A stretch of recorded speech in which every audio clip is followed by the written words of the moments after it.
¿Estamos preparados para dar una respuesta a un evento catastrófico? Si quieren pueden abrir los micrófonos, ¿eh? Y arrancar En en forma Adolfo de... Alsina, no estamos preparados. ¿Cómo? En Adolfo Alsina, en Carué, no estamos preparados. Bien. ¿Quién más opina? Y opinó Carué. Bueno, acá en Macachín La Pampa tampoco, para nada. Bien, ¿quién más? Yo tengo pila de control recargado. Tienes que ver estos video. Generalmente lo que... Perdí en 2000 stats video. Estado de la red. ¿Alguien más está opinando ahí? Lo que nos pasa No, normalmente... nunca estamos, ¿No, Nicolás? ¿Cómo? nunca estamos preparados, por más preparados que estemos. Siempre, es como que siempre nos falta algo. Tampoco, pero cuando uno hace un balance de lo que se hizo, de lo que venimos haciendo, yo siempre digo, tampoco nos tenemos que matar y no estamos tan mal, ¿no? Porque, qué sé yo, le hicimos frente a una pandemia sin conocer cómo teníamos que trabajar. Nos dimos cuenta que podíamos trabajar en forma interdisciplinaria, ¿no? Podíamos trabajar con otros sectores, cosa que a veces nos cuesta. Yo principalmente vengo del ámbito de salud y somos bastante cerrados con el tema de la apertura, de compartir conocimiento, ¿no? Y nos dimos cuenta que en la realidad pudimos trabajar con seguridad, con defensa civil, con el ejército, con otras organizaciones y que no tuvimos grandes problemas, ¿no? Pero bueno, salimos a algo que creíamos inesperado, que creíamos o que nunca pensamos que nos iba a suceder. Yo, haciendo una reflexión, digo, mucho antes tuvimos H1N1, ¿no? O sea, tuvimos una pandemia, quizás que no impactó de semejante forma en la comunidad y en nuestro país, tuvimos alerta de ébola, o sea que era imprevisible hasta por ahí nomás, ¿no? Pero bueno, pongamos que fue una situación imprevisible, que uno no esperaba que sea de semejante magnitud. Bueno, ya ahora la próxima vez que nos pase ya no podemos decir esto, ¿no? Y dentro de las alertas más importantes que existe de la Organización Mundial de la Salud, siempre están obviamente los eventos meteorológicos, porque son los que causan daños en forma recurrentes en las comunidades y a gran escala se piensa siempre en alguna otra pandemia, ¿no? En alguna otra enfermedad respiratoria así a gran escala. Eh, y la realidad es que cuando uno analiza la población, ¿no? La industrialización, el aumento de la población, el cambio climático que genera eventos más frecuentes y más importantes, obviamente hacen que cada vez tengamos más eventos adversos que generan mayores daños a la población, ¿no? Porque tenemos mayor población vulnerable y obviamente generan mayores daños. Eso nos lleva a un desafío, a decir, bueno, de alguna forma nos tenemos que preparar porque todo lo que era imprevisible y algún evento siempre tuvimos, ¿no? La otra vez cuando hacíamos la presentación en Marchiquita con la Dirección de Fortalecimiento, con la Dirección de Defensa Civil, planteábamos esto, ¿no? ¿Qué es imprevisible realmente?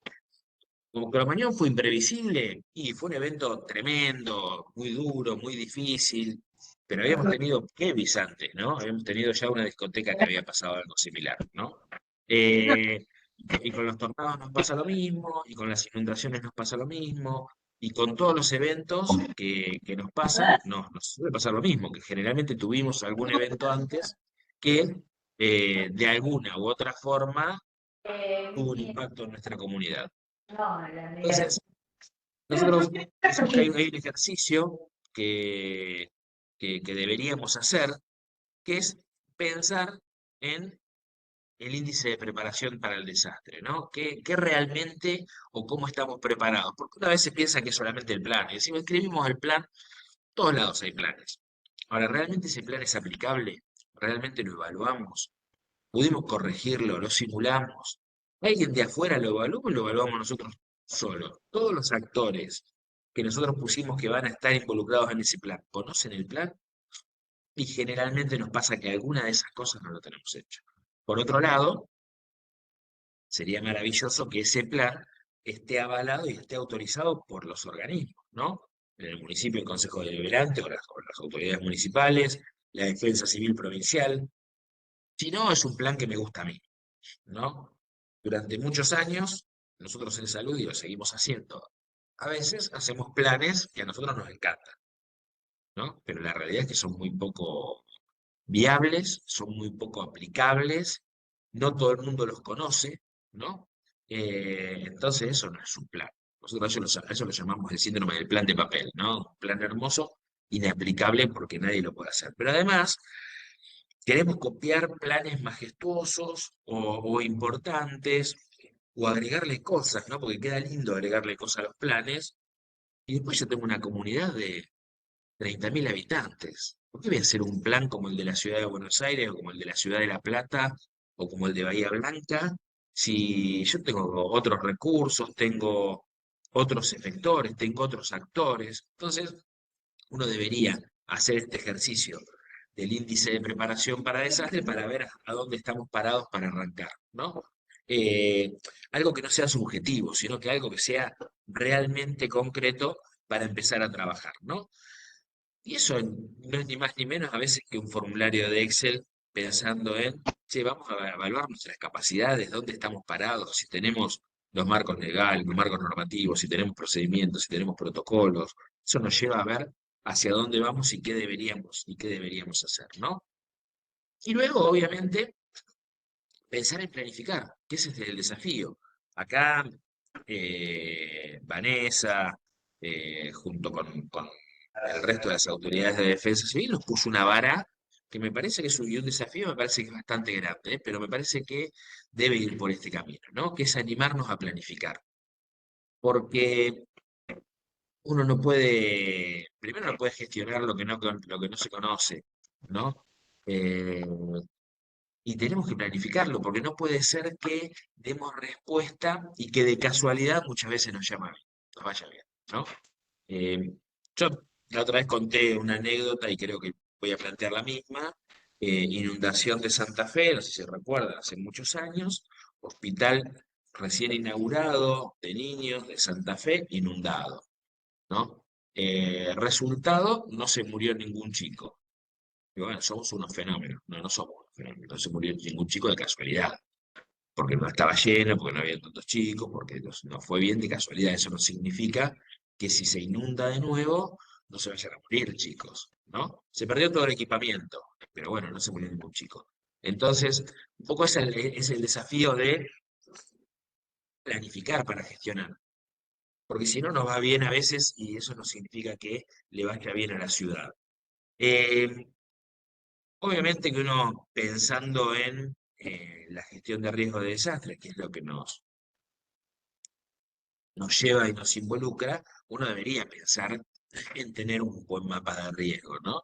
Pero no un mapa de riesgo que quede bonito, que nos sirva, volvemos a lo mismo, sino un mapa de riesgo en el cual yo pueda realmente analizar las amenazas, las vulnerabilidades y las capacidades, ¿no? Que yo pueda desplegar de mi ciudad cuáles son las amenazas, cuáles son las amenazas más probables, con mayor frecuencia, con mayor probabilidad de impacto, en qué épocas aparece, y luego, obviamente, las vulnerabilidades. Y las vulnerabilidades no solamente de la comunidad, que son muchísimas, sino también las vulnerabilidades que tenemos en el sector, ¿no? Que eso es algo que no siempre nos animamos a hacer. Cuando empezamos a evaluar las vulnerabilidades que tenemos desde la gestión, nos damos cuenta que tenemos un montón de cosas que deberíamos mejorar y que no siempre tiene que ver con los recursos. Muchas veces tiene que ver con esto, ¿no? Con planificar, con organizarnos, con conocernos, con reunirnos, con debatir, ¿no? De qué podemos hacer cada uno de nosotros. Y por lo menos tener un índice de riesgos. Yo le digo a mis equipos de salud que formo continuamente, digo, si yo en este momento me encuentro en Florencio Varela, ¿no? Pues estoy en la universidad. Digo, en la avenida Calchaquí, que es una avenida muy grande, digo, si yo tuviera un accidente en la avenida Calchaquí de una combi con un vehículo, es muy difícil que yo me equivoque de todas las patologías que me voy a encontrar de los pacientes, que toda la situación. Digo, sos un adivino, no, nos pasa siempre. Entonces, si nos pasa siempre, y yo conozco las patologías que van a tener las personas que están involucradas en el incidente, ¿por qué en la ambulancia no tengo el equipamiento necesario para atender esa patología? ¿O por qué mi personal que está arriba de la ambulancia no conoce todos los procedimientos para enfrentarse a esa patología? Cuando es un evento que nos pasa todos los días, ¿no? Choque en una avenida grande es algo de todos los días. Bueno, con las tormentas severas nos pasa lo mismo, con muchos de los eventos que nos pasan en nuestras ciudades nos pasa lo mismo, ¿no? Tenemos eventos que son siempre, que son recurrentes, y a la hora de la respuesta algo nos falta, ¿no? Y eso que nos falta tiene que ver muchas veces con el conocimiento, ¿no? Tiene que ver con una respuesta organizada, eh, pero principalmente con el conocimiento y con la organización. Acá en esta diapositiva hablaba de profundizar el conocimiento de la amenaza, ¿no? Porque la realidad es que tenemos que saber cómo impacta a la población, cuáles son las consecuencias generales o a la salud, ¿no? ¿Quién las monitorea? ¿Quiénes intervienen? Y ustedes me dirán, nosotros eso lo tenemos re claro, porque siempre sabemos quién monitorea los eventos. Bueno, no siempre es tan fácil, no siempre está tan claro quién se encarga de monitorear cada evento y de eh, seguir cada evento. Luego, obviamente, trabajar sobre proyectos de reducción de riesgo de desastre, que no me voy a involucrar si yo ahora, pero sí voy a por lo menos dejarles algo con respecto al manejo del evento adverso, ¿no? En esto que habla de la preparación, de la alerta y de la organización de la respuesta. Y acá algunas herramientas claves que me parece que son de debate y que uno debería empezar a obtenerlas, ¿no? El comité de emergencia, el sistema de comando de incidentes y una forma de organización ante incidentes con víctimas múltiples. Lo primero me parece el Comité Operativo de Emergencias como una institución político-técnica. Uno siempre plantea desde lo político y técnico, eh, porque a veces los que somos técnicos renegamos frente a lo político, ¿no? Los políticos se juntan, toman decisiones y no las toman con nosotros que somos los que conocemos y los que sabemos. Puede ser. Eh, pero también aquellos que somos técnicos tomamos decisiones que no tienen impacto, no entendemos el impacto político que puede tener, ¿no? La pandemia un poco nos mostró esto. Yo pongo a veces el ejemplo, digo, yo conformaba el Comité de Emergencias de Nación con un grupo de expertos que eran infectólogos, epidemiólogos, que trabajaban para asesorar a las autoridades. Y imagínense si Gabriel Sosa llamaba al intendente, o al gobernador de la provincia de Buenos Aires para decirle que tenía que aislar a sus habitantes, ¿no? Que tenía que cerrar las fronteras, que los municipios tenían que aislar o sea, ni me escucha, no sé si me atiende la secretaria. Eso se hace con las grandes autoridades, entonces se necesitan las autoridades para esas grandes tomas de decisión. Sí, obviamente con el asesoramiento técnico, ¿no? Me parece que el asesoramiento técnico a ese comité de emergencias, pero el comité de emergencias hay que formarlo y tenemos que entender que el comité de emergencias no actúa únicamente en la respuesta de emergencia, sino es algo que debería funcionar de antemano, porque si no, eh, no nos conocemos, no sabemos hacia dónde vamos, no sabemos qué pensamos y a dónde podemos recurrir para pedir ayuda, ¿no? Y debería ser un trabajo continuo de nuestras comunidades en el cual no solamente trabajen en la respuesta a la emergencia, sino ahí sí trabajar en garantizar que estén los mapas de riesgo, garantizar que tengamos propuestas de reducción de riesgo, que nos podamos preparar, que después, obviamente, hagamos un fortalecimiento de esa respuesta que vamos a dar a emergencias. Por eso decimos que siempre uno debería trabajar con los comités de emergencias y reunirse en forma periódica. No quiere decir todas las semanas, pero por lo menos una vez por mes o una vez cada 2 meses debería estar ese comité de emergencias. No sé si con las máximas autoridades o por lo menos con autoridades que tengan poder de decisión, ¿no? Que es el gran desafío. Y ese comité de emergencias debería tener una estructura organizativa dentro del municipio, porque si no pasan las gestiones y después no quedó nada. Entonces debería tener una estructura organizativa de quiénes son aquellos que tienen que participar dentro del comité de emergencias, para que de alguna forma tienen que estar representados en ese lugar de toma de decisiones. Porque las responsabilidades son muchas, ¿no? Acá yo enumeré algunas, no son todas, hay más, inclusive, pero lo primero que me pasa por la cabeza es lo que es la planificación, ¿no? Puse 3 cosas nada más, pero son siempre cosas de debate.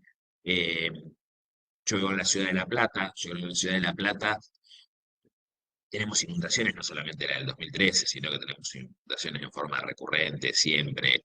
Es una ciudad compleja que ha crecido muchísimo eh, hacia las afueras. Hemos ubicado desde el Estado a gente en zonas inundables, ¿no? Eh, y en los centros evacuados vemos crecer las familias, ¿no? Porque son siempre las mismas familias que se evacúan, son siempre los mismos barrios, son siempre las mismas necesidades y cuando nos encontramos frente a un evento, oh, casualidad, nos falta algo. No tenemos la logística necesaria como para llevar los recursos necesarios a ese centro evacuado. El centro evacuado no lo teníamos realmente, que en este momento estaba en construcción porque lo evaluamos una vez, siempre lo llevamos a los clubes, y como siempre lo llevamos a los clubes, nos quedamos tranquilos que siempre lo llevamos al club. Eh, no tenemos los colchones necesarios, puede pasar, generalmente de alguna forma se consigue, no tenemos los abrigos necesarios, no tenemos la comida necesaria, ¿no? Inundaciones en abril, a veces con calor, y la primera comida es un guiso, ¿no? Y porque siempre tenemos arroz o fideo.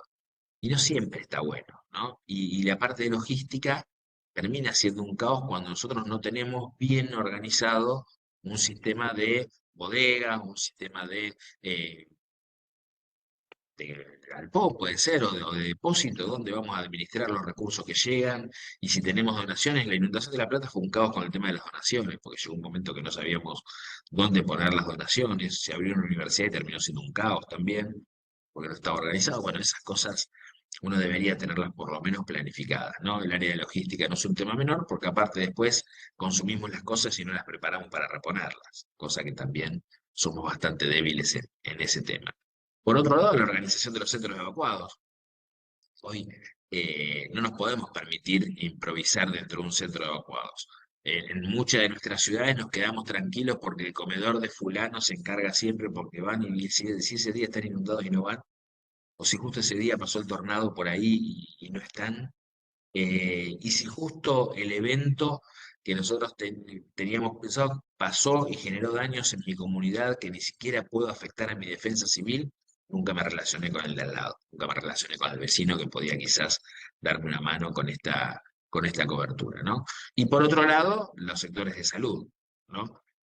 Que en los sectores de salud uno siempre piensa que hay 2 áreas, la parte prehospitalaria y la hospitalaria. Si se le pregunta a alguien que se dedica a las emergencias en el área de salud, dice, no, nosotros la parte hospitalaria ya sabemos que tenemos tanta ambulancia, en el hospital tenemos tales recursos, pero después el agua y saneamiento le corresponde a salud, el control de vectores le corresponde a salud, la vigilancia epidemiológica para ver las enfermedades trazadoras que pueden estar creciendo le corresponde a salud, eh, bueno, la salud mental le corresponde a salud. Tenemos un montón de cosas que tienen más que ver que solo con las ambulancias y con los hospitales. Porque si no, cuando hay una inundación mandamos una ambulancia por las dudas y no es la idea. Yo creo que hay otras necesidades y otras prioridades. Pero eso hay que planificarlo con el sector salud, porque si no después nos agarra desprevenidos y decimos nosotros organizamos todo un dispositivo desde la defensa civil para tener una respuesta organizada y el de salud hace lo que quiere, ¿no? O el de salud solo me mandó una ambulancia, cuando yo tengo que empezar a prever cosas que me van a pasar. Generalmente en las inundaciones, y nos pasa en muchas de nuestras localidades, principalmente en las localidades grandes, se inunda la ciudad, a los 2 o 3 meses nos sorprendemos porque tenemos los centros de salud llenos de chiquitos con enfermedades respiratorias agudas.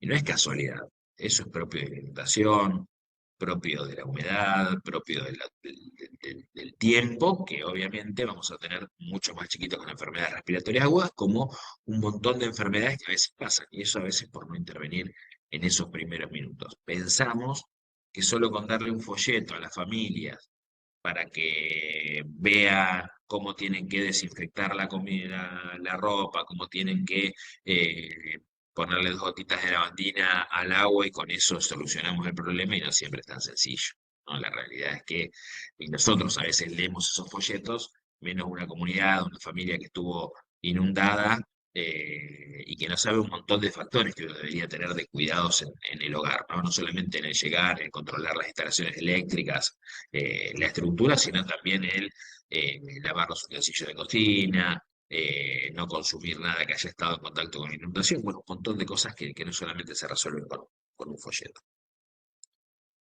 Pensando solo en la planificación. Después otra área que me parece que es clave es el manejo de la información, ¿no? El manejo de la información con un plan de comunicación que tiene que tener a quiénes vamos a llamar, en qué momento los vamos a llamar. Muchas veces nos confiamos con el WhatsApp, y es cierto, hasta hace poco el sistema de alerta que teníamos entre todos los organismos de nación frente a la respuesta a emergencias, un WhatsApp, funciona bastante bien hasta que se caiga, ¿no? El día que se caiga no tenemos otra forma de comunicar. Yo siempre decía lo mismo, yo me comunico con todos los directores de emergencia de las provincias por WhatsApp. El día que se caiga WhatsApp no me acuerdo el teléfono de ninguno, no sé cómo llamarlo, no sé el teléfono de la oficina, porque uno se ha acostumbrado a algo que no es 100% seguro, ¿no? Entonces hay que tener otras alternativas.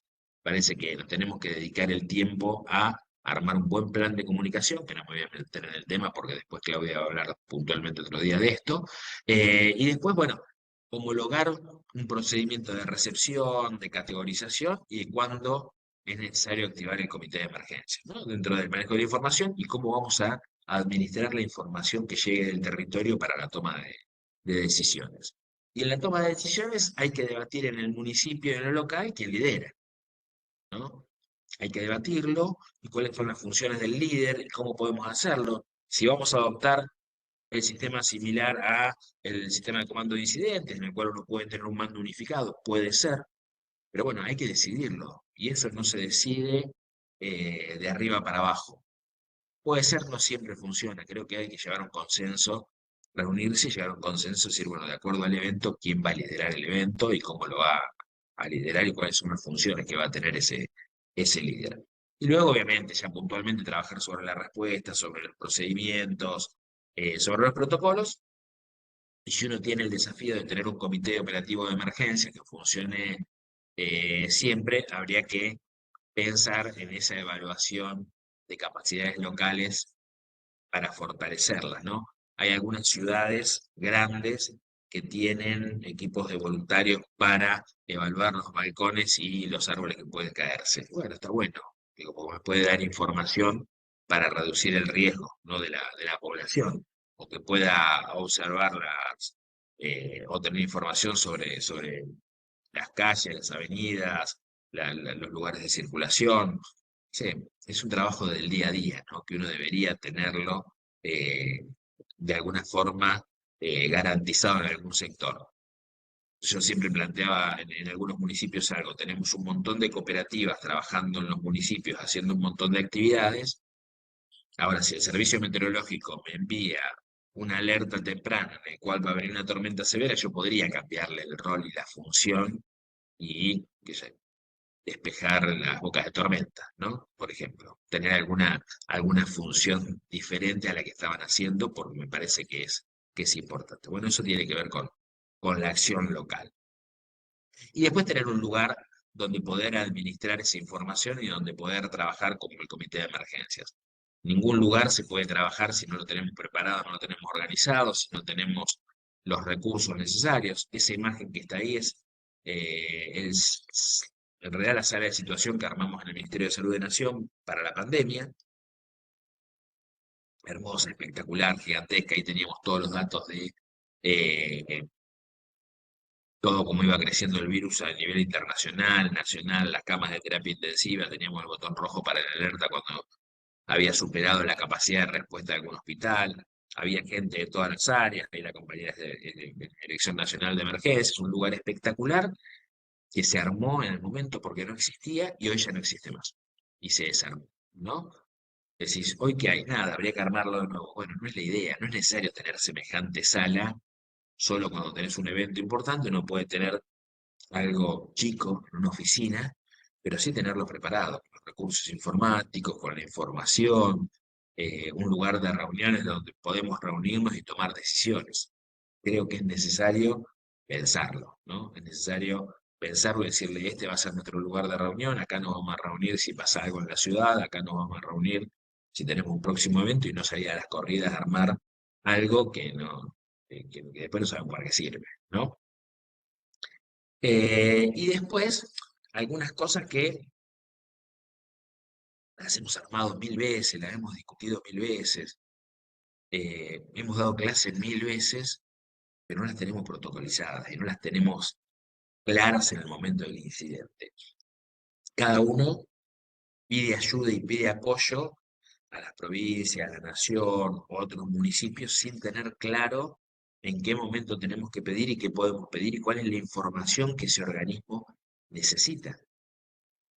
Porque si nosotros no tenemos una buena información desde lo cualitativo, desde lo cuantitativo, de la extensión del evento, de la gravedad, desde los lugares que pudo haber afectado, ¿no? Pensando no solamente en la salud, sino también en las líneas vitales, en las vías de comunicación, en la energía. Es como que no tenemos claro, bueno, obviamente en los edificios públicos y en la salud, ¿no? En los edificios de salud, es como que pedimos ayuda por pedir ayuda y no sabemos para qué pedimos ayuda y no pedimos a veces lo que realmente necesitamos. Entonces, si yo no tengo unificado un procedimiento de evaluación inicial frente a esa emergencia y que ese procedimiento lo podamos tener en todos los municipios y sea similar, no necesita ser igual, pero sí por lo menos sea similar, cuando tengamos que dar una respuesta va a ser mucho más eh, coherente, va a ser mucho más eficiente, porque inclusive cuando apoyen los organismos provinciales o nacionales, van a tratar de rápidamente buscar los recursos que necesita mi ciudad. Para si yo pido ayuda porque pido ayuda, vamos desde las instituciones provinciales o nacionales y cuando llegamos allá recién empezamos a pedir lo que se necesita en el territorio. Bueno, qué mejor que tener un panorama general. Y eso a veces, obviamente, están los procedimientos de evaluación de daños, análisis de necesidades y de salud, que me parece que es un buen formato, lo podemos adaptar, y si lo podemos adaptar, podemos discutir si tiene que ser esa planilla inicial, podemos discutirlo, pero me parece que este es el momento, ¿no? En este desafío que nos plantea la Defensa Civil, decir, bueno, hagamos un plan de respuesta a emergencias, creo que tenemos que debatir, bueno, cuál va a ser la evaluación inicial para que hagamos todo un mismo callazo de esa emergencia y podamos tener esa información rápida de hacia dónde vamos, hacia dónde va nuestra respuesta, cuáles son las necesidades, cuáles son las problemáticas, qué sé que yo no tengo, ¿no? Qué sé que yo no tengo y no puedo dar una respuesta porque no lo tengo en mi localidad. No siempre tengo que tener todo, ¿no? Bueno, ¿cuál es la localidad que sí lo tiene, ¿no? Y eso tiene que ver muchas veces con eso que hablábamos al principio, con el análisis de las capacidades, que me puede brindar mi vecino que yo no lo tengo, puede brindar mi provincia que yo no tengo, ¿no? Bueno, distintas planillas no nos vamos a poner ahora a debatir, pero son algunas planillas que existen ya y que algunas que se han modificado con respecto a eh, la evaluación inicial de un evento. Después inclusive las podemos compartir para aquellos que no las conocen, no las tienen, las podemos compartir con Gabriela o con Vanessa, que Gaby las conoce muy bien. Y luego, obviamente, las acciones de la respuesta, que me parece que las tenemos que tener en cuenta, porque eso también nos va a permitir la planificación. Porque en esto de la planificación de la respuesta de emergencia, tiene que ver mucho con cosas que sí o sí hay que hacer, no importa quién las haga, pero sí o sí hay que hacerlas, ¿no? Yo muchas veces planteo esto. Digo, la respuesta de emergencia prehospitalaria por un incidente vehicular lo puede hacer tanto un equipo de salud, lo puede hacer tanto un equipo de bomberos, ¿no? Uno me podría decir, no, bueno, pero el equipo de salud es el que debería atender la emergencia prehospitalaria. Bueno, sí, no pasa en nuestras localidades siempre. Ahora, de alguna forma nosotros sabemos que esa persona traumatizada en la vía pública, alguien la tiene que atender. Si es una ambulancia con personal especializado, fenomenal. Ahora, si es un equipo de bomberos capacitado, también es fenomenal. Alguien lo tiene que hacer. Entonces nos tenemos que preparar para eso que alguien tiene que hacer, ¿no? Y en estas acciones de la respuesta, de alguna forma le tenemos que poner nombre en cada localidad, quién la hace, quién la podría hacer, o quién la hace si ese efector no está, cosa que nos puede llegar a pasar, ¿no? Y después, nosotros siempre seguimos, no me voy a meter mucho en el sistema de comando de incidentes, pero porque hay una charla específica del sistema de comando de incidentes, muy buena que se hace desde la dirección, que un poco pensamos esto, ¿no? Nos ordena tener un razonamiento pensado en el sistema de comando de incidentes, que es un sistema estandarizado, ordenado de esa respuesta y ese manejo del incidente, y ordena mucho la respuesta, ¿no? Bueno, permite ordenar. Y en esas acciones que nosotros decíamos la respuesta, bueno, de alguna forma hay que ponerle nombre y apellido. Y en cuándo, cómo, lo tiene que hacer. Eso tiene que ver en la planificación, ¿no? La planificación tiene que ver la evaluación de cuáles son los riesgos, eso lo hablamos, y después tiene que ver con quiénes vamos a intervenir en cada área, cómo lo vamos a hacer, pero el cómo lo vamos a hacer muchas veces es hacia adentro, ¿no?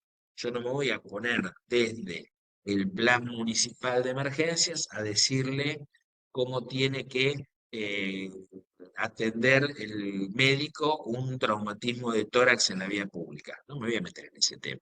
Desearía que el sector salud lo tenga organizado. Ahora sí tengo que tener cómo cómo vamos a responder y cómo vamos a tratar a esa persona traumatizada en la vía pública. Y decir, bueno, sí, con la ambulancia, si no tengo ambulancia, ¿quién lo va a hacer? Bueno, de alguna forma tenemos que hacerlo. Porque hay algo que nos pasa y no nos damos cuenta. Eh, la tecnología en lo que es la salud ha avanzado muchísimo. Eh, la ciencia ha avanzado muchísimo desde todo punto de vista para la respuesta de emergencias. Pero los pacientes tienen que llegar vivos, ¿no? Si no llegan vivos, la tecnología no sirve absolutamente de nada. Eh, entonces, bueno, tenemos una etapa de control que es controlar el evento. Bueno, sí, y generalmente es una tarea de bomberos. Bien, el manejo de materiales peligrosos, el manejo del incendio, desactivación de bombas, como cualquier otro evento de control. Y nosotros ahí muchas veces planteamos la seguridad de la escena. Y bueno, es una tarea de bomberos. Sí, si el primero que llegó es el de la Guardia Comunal, no tiene ni idea de cómo asegurar la escena, o lo tenemos que formar. Y si el primero que llega es la ambulancia o el patrullero, no importa, que se meta en la escena y que le vaya como le vaya. Bueno, si ahí vamos con el tema de, sí, bueno, cada una de estas etapas, alguien es el responsable, pero tenemos que seguir formando al resto, por lo menos cómo manejarse, no vamos a decir que vaya a desactivar una bomba, pero sí por lo menos cómo protegerse frente a un camión que vuelca y que tiene un cartelito y que sospechamos que puede tener un material peligroso dentro del camión que esté eh, volcado. Bueno, por lo menos eso, ¿no? Luego de la parte de rescate, ahí hay un debate siempre de si el rescate es exclusivamente del bombero. Yo creo que no, porque muchas ciudades no responden los bomberos y responde salud, entonces ahí hay que diferenciar lo urbano de lo no urbano y pensar en, bueno, cuáles son las metodologías de rescate básico, inclusive en la atención prehospitalaria de salud que viene después, también hay que debatir. Hoy que han modificado todo lo que antes nos desesperábamos ponerle una tabla y un collar cervical a todos los pacientes, hoy ya no se usa más, ¿no? Ahí ya hay protocolos nuevos de restricción de movimientos espinales en los cuales dicen todo lo que venimos haciendo hasta esta altura y que veníamos debatiendo ya no sirve más, o no sirve más, no se utiliza más, sino que no son las prioridades. Bueno, hay que capacitarse, ¿no? Eh, en la etapa de protección, alguien tiene que encargarse de la evacuación. ¿Quién va a ser defensa civil? ¿Quién va a ser bomberos? ¿Quién va a ser, bueno, ¿no? Poner en refugio, los centros evacuados? ¿Quién los va a manejar en mi localidad? Bueno, son procedimientos que de alguna forma los tenemos que armar y alguien tiene que hacerse responsable de esto, ¿no? Bueno, el aislamiento, la contaminación, el aislamiento uno lo tocaba antes como algo que quedaba en el aire. Bueno, Hoy por hoy, después de la pandemia, sabemos que el aislamiento fue clave y que hemos hecho cosas muy buenas, pero también hemos cometido un montón de errores, ¿no? Porque si uno aísla a una familia, de alguna forma tiene que darle elementos de limpieza, comida y todas esas cosas. En algunos lados se garantizó, en otros lados no fue un poco más complejo, ¿no? Y luego, obviamente, todo lo que es antídotos, pero eso tiene más que ver con salud. Bueno, de salud, como lo que hablábamos hoy, ¿no? De todas las responsabilidades de salud, de alguna forma se tienen que hacer, ¿no? Nosotros, además de bueno, lo que es la vigilancia epidemiológica, con respecto a la salud mental, hablamos siempre de la protección de la salud mental en ese incidente crítico, ¿no? Es algo que desde hace muchos años la provincia de Buenos Aires tiene una red que se llama Prosamic, que trabaja con esa perspectiva, ¿no? De la protección de la salud mental en el incidente crítico, que no siempre tiene que ser un psicólogo el que la hace. Pues es un error pensar que únicamente tiene que ser un profesional de la psicología el que tiene que hacer esos primeros eventos de la protección de la salud mental, pero que tiene que capacitarse y formarse, no me voy a meter en este tema porque también tenemos una colega que va a dar unas charlas excelentes sobre este tema, ¿no? Y que tenemos que aprender porque mucho nos falta a veces de cómo manejarnos en esas situaciones de crisis. Bueno, manejo de suministros, los electrodependientes, los trabajos en los centros evacuados, el tema de la seguridad, ¿no? Nos cuesta mucho a veces el tema de la seguridad. Yo creo que hay que trabajar dos veces desde la academia, ¿no? Porque en estos eventos sabemos que hay un tema que es el tema de la prevención del delito, pero también tenemos la protección de los equipos de los insumos, la protección de los centros evacuados. Más de una vez nos han intervenido en un centro evacuado, centros evacuados, ¿no? Las restricciones de las áreas. Bueno, ya para otro lado, y siendo un poquito más complejo, el manejo de cadáveres. La operatividad, porque uno debería mantener la operatividad de la ciudad, más allá de la inundación, más allá del tornado, más allá del evento, porque la ciudad sigue funcionando y de alguna forma no podemos descuidar. Pero además, el manejo de la operatividad habla de una organización. ¿Cuántas veces en un evento nos fuimos todos a trabajar y llegaron las 10, 12 horas que estábamos trabajando, estábamos todos cansados? Nunca pensamos en un relevo, nunca pensamos en dónde iban a comer, dónde se iban a alojar, dónde iban a ir al baño nuestros equipos de rescate. No sé si recuerdan en la explosión de Rosario, del edificio de Rosario, no llevó 5 horas o 6 horas, llevó días, la verdad, el trabajo dentro del edificio de Rosario. Bueno, obviamente esa operatividad uno tiene que garantizarla. Alguien tiene que encargarse de eso, ¿no? De pensar cómo vamos a administrar el personal, cómo vamos a administrar los recursos, qué recursos necesitamos para la población, qué recursos necesitamos para nuestros equipos. Bueno, detalles. Y por otro lado, obviamente, todo lo que es la comunicación, ¿no? Que tiene que ver no solamente con ese plan de comunicación interna, sino cómo nos vamos a manejar con la prensa, cómo nos vamos a manejar con la población, qué información le vamos a dar, quién la va a dar, de qué forma la va a dar. No es un tema menor y debería estar planificado y organizado. Ni más ni menos que en lo que hablamos un plan, ¿no? ¿Qué tengo que hacer? ¿Quién lo va a hacer? ¿Cuándo lo va a hacer? ¿Cómo lo va a hacer? Y con qué herramientas y con qué elementos lo va a hacer. Del sistema de comando de incidentes no voy a hablar mucho, pero sí hay dos cosas que me parece que son claves dentro del sistema de comando de incidentes. Primero es unificar los criterios, la organización, y después entender que todo evento tiene objetivos tácticos a cumplir, que los debemos pensar y los tenemos que planificar. Que por más de que sea un caos, yo siempre que digo que el caos se organiza, y porque sea un caos no podemos salir organizados. Eh, Tenemos que tener objetivos tácticos, tenemos que pensar cuáles son los accidentes y hacia dónde vamos, hacia dónde van nuestras primeras acciones. Si no, salimos todas respuesta por respuesta, y mandamos defensa civil, mandamos bomberos, mandamos salud, mandamos todo, y que cada uno haga lo que pueda. Y no es la idea. No es que alguien tiene que ordenar, alguien tiene que mandar, tiene que estar claro quién manda, y ese que manda tiene que hacer que el resto cumpla con los objetivos tácticos. No me voy a meter ahora en todo este tema porque ya les digo, tenemos una charla específica del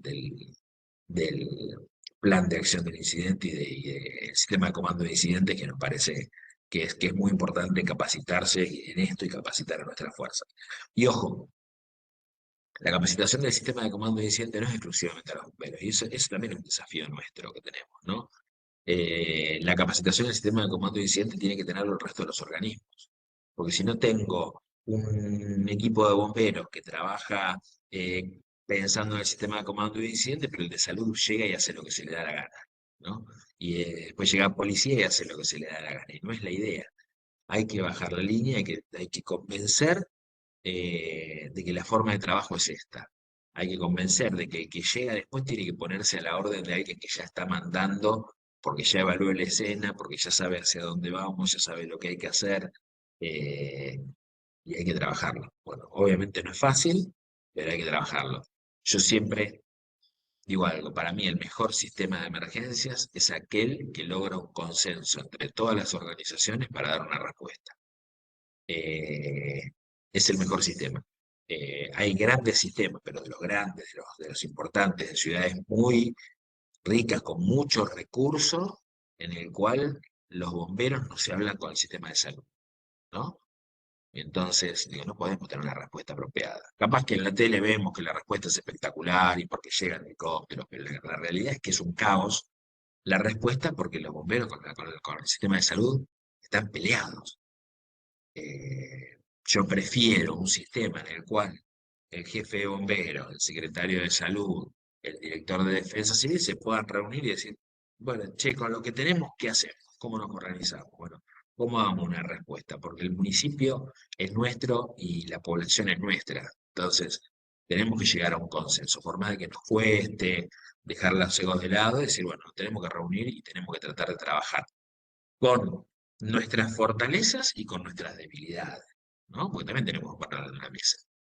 De nada sirve decir, no, yo tengo recursos para hacerlo. Y mentira, a veces no tengo recursos para hacerlo. ¿No? Si no, yo siempre tengo para dar una respuesta. Y no, acá fuimos sinceros, ¿no? En varios que dijeron, no, no estamos preparados. Y muchas veces nos pasa que no estamos preparados. Responder, sí, respondemos. ¿Le ponemos ganas y esfuerzo? Seguramente sí. ¿Ponemos todos los recursos a disposición? Seguramente sí. ¿Nos organizamos? Y no. Bueno, tenemos que tener este desafío de organizarnos, ¿no? Los primeros minutos que nosotros evaluamos en un siniestro, obviamente van a ser decisivos para el desarrollo del evento, y eso nos pasa a todos, no son solamente con las víctimas, sino con el evento en general.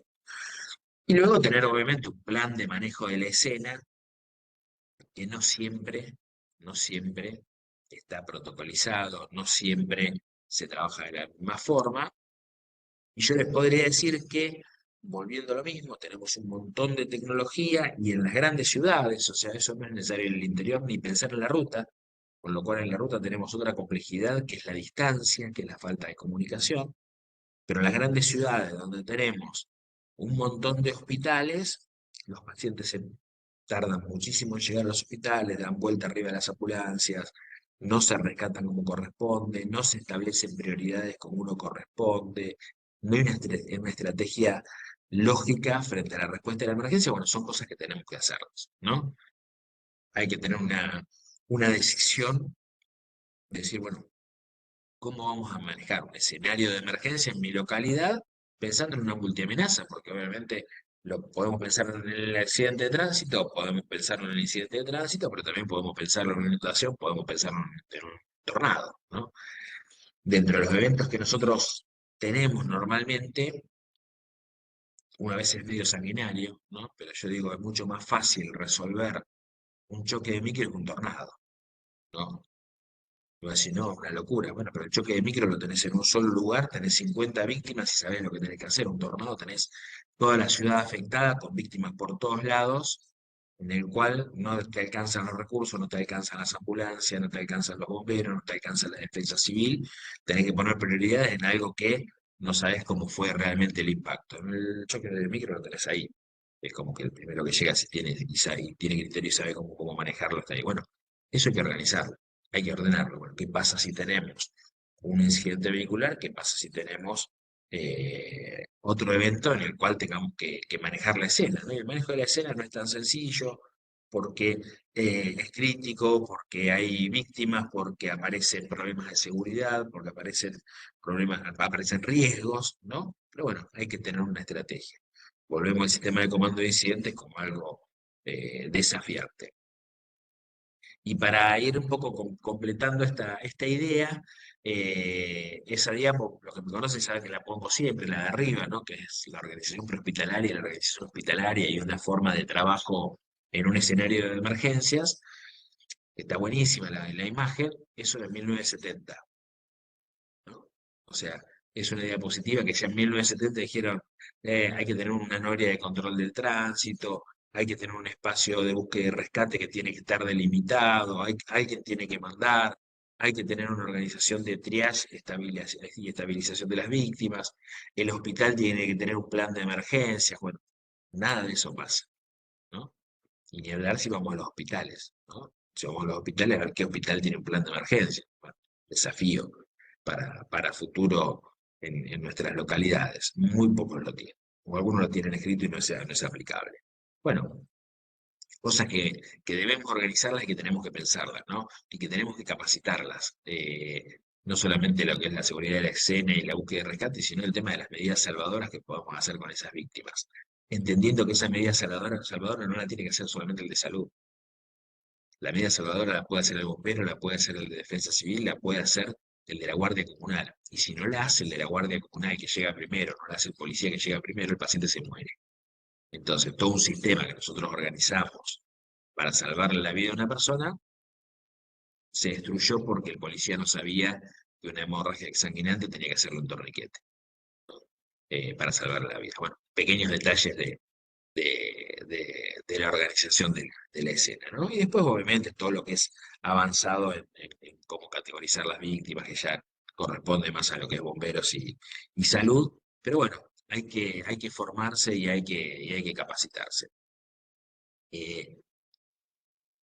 Esto a mí me gusta siempre ponerlo como diapositiva final para pensar no solamente en la gestión de riesgo de desastre, que es un razonamiento, ¿no?